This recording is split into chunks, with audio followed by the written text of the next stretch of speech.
నల్గొండ కూడా గ్రీన్ ఇచ్చారు. అంటే కాంగ్రెస్ పార్టీ గెలుస్తుంది, బీఆర్ఎస్ ఓడిపోతుందని పక్కాగా ఇచ్చారు.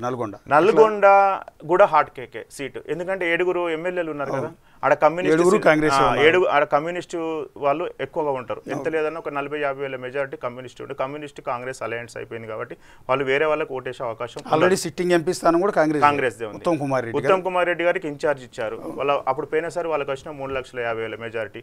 జానారెడ్డి గారి చరిష్మా కూడా పనిచేస్తుంది, ఎందుకంటే అతడు ఎలక్షన్స్ నిలబడలే, రాజకీయాల నుంచి వైదొలుగుతున్నా సరే తన కొడుకును ప్రమోట్ చేస్తున్నాడు అనే విషయము కొంత బాధించవచ్చు, కొత్త వాళ్ళకి ఇవ్వచ్చు, ఆల్రెడీ కొడుకు ఎమ్మెల్యే ఎంపీ అని. కానీ జానారెడ్డి గారు తన ఏ సీఎం కోసం కానీ మంత్రి కోసం కానీ దేని గురించి అంటే ఆయన సీటు వాళ్ళ కొడుకు ఇవ్వడంలో తప్పేం లేదు, ఆయన చేసిన సేవకు దానికి.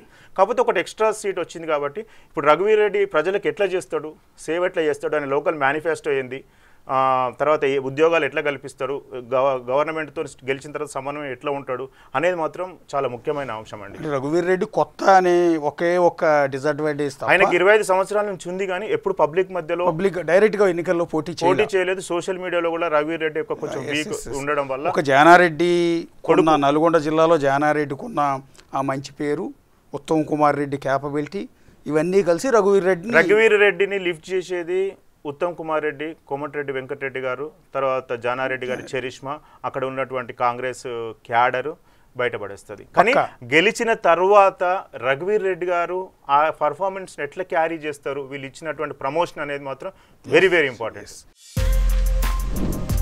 For more videos like this, subscribe Big TV channel.